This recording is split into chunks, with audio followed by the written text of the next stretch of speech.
और अब बात होगी बांग्लादेश की, जहां पर बगावत सरेआम चल रही है। संसद भवन में इस वक्त इससे जुड़ी एक बैठक चल रही है, सर्वदलीय बैठक है। सभी दलों के नेता इस सर्वदलीय बैठक में बुलाए गए हैं। विदेश मंत्री एस जयशंकर ने सरकार का रुख क्लियर किया। विदेश मंत्री ने बैठक में मौजूदा हालातों की जानकारी दी है। अमित शाह, राजनाथ सिंह, जेपी नड्डा इस बैठक में मौजूद हैं। नेता विपक्ष राहुल गांधी भी बैठक में मौजूद हैं। सपा, टीएमसी समेत कई दलों के नेता मौजूद हैं। शेख हसीना पर अभी तक कोई फैसला नहीं है। विदेश मंत्री का कहना है कि हमारी बांग्लादेश के हालातों पर नजर बनी हुई है और वहां से जुड़े जो भारतीय हैं उनको वापस लाने की जरूरत नहीं है। विदेश मंत्री का कहना है बांग्लादेश में 12 से 13 हजार भारतीय इस वक्त हैं। और देखिए, सर्वदलीय बैठक हुई जिसमें तमाम दलों के नेता भी इस बैठक में मौजूद रहे। फिलहाल जानकारी वहां से यह है कि शेख हसीना पर अभी तक कोई फैसला नहीं लिया गया। विदेश मंत्री का कहना है कि जो हालात बने हुए हैं उन पर हमारी पैनी निगाह है। हर एक स्थिति से लगातार मॉनिटरिंग की जा रही है। फिलहाल भारतीयों को वापस लाने की जरूरत नहीं है। बता दें आपको कि बांग्लादेश में इस वक्त 12 से 13 हजार जो भारतीय हैं वो वहां पर हैं। संसद भवन में इस वक्त सर्वदलीय बैठक चल रही है। बैठक खत्म हो चुकी है। सभी दलों के नेता सर्वदलीय बैठक में मौजूद रहे, जिसमें राहुल गांधी भी बैठक में मौजूद हैं। दीपक इस खबर पर मौजूद है। दीपक, क्या अपडेट है इस बैठक से जुड़ी?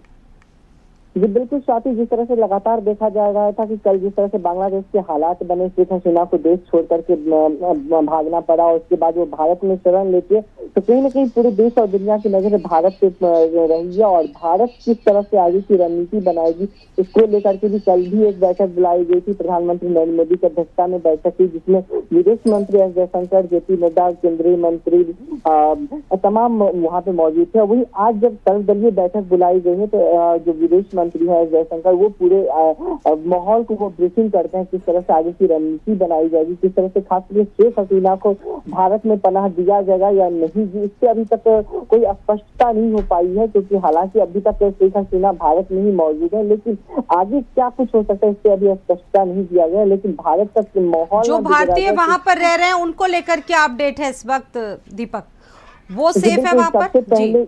जी बिल्कुल, सबसे पहले विदेश मंत्रालय का यही रहेगा कि जो भारतीय वहाँ पे बांग्लादेश में मौजूद है उनकी सुरक्षा को लेकर के किस तरह से तैयारियां की जाती है, किस तरह से बांग्लादेश से कोऑर्डिनेट करके वहाँ पे जो भारतीय उनको सुरक्षा सबसे पहले मुहैया करवाया जाता है। क्योंकि देखा जाए कल जब हमने देखा था कि जब वहाँ पे आक्रमण हुआ था तो कहीं ना कहीं हिंदुओं के घर भी तोड़े गए थे, कई मंदिरों को भी तोड़ा गया था। तो सबसे पहले जो चिंता की विषय है जो बांग्लादेश में रह रहे भारतीय हैं उनको सुरक्षा प्रदान करने का, इसको लेकर के विदेश मंत्री जयशंकर ने आज बैठक भी बुलाई थी। अब वो सबसे पहले बांग्लादेश को कांटेक्ट करेंगे और वहाँ पे जो भारतीय हैं उनको सुरक्षा देने की बात करेंगे, क्योंकि जिस तरह से हालात बने हैं, जिस तरह से शेख हसीना को भारत में रखा गया है, तो कहीं ना कहीं माहौल बिगड़ा हुआ है भी भारत और बांग्लादेश के बीच में। लेकिन विदेश मंत्री और का लगातार यही कहना है कि वो बांग्लादेश में रह रहे हिंदुओं या फिर बांग्लादेश में रह रहे जितने भी भारतीय हैं उनको किसी भी प्रकार की दिक्कतें नहीं होने देंगे। वो पूरी तरह से बांग्लादेश के साथ टच में रहेंगे और उसको जिस तरह से भारतीय को वहाँ पे सुविधा मुहैया करवाया जा सके वो भारत इसके लिए तैयार है। अब देखना ये होगा कि आखिर बांग्लादेश में जो रह रहे हमारे भारतीय मूल के लोग हैं उनको किस तरह से दिक्कतें वहाँ पे झेलनी पड़ती है, भारत वहाँ तक सुविधा मुहैया करवा पाता है। और दलों की यहाँ पर बैठक भी चल रही थी, क्योंकि ये सर्वदलीय बैठक थी, सभी दलों के नेता इसमें मौजूद थे। उनका क्या रुख है इस मामले पर? सरकार के साथ हैं?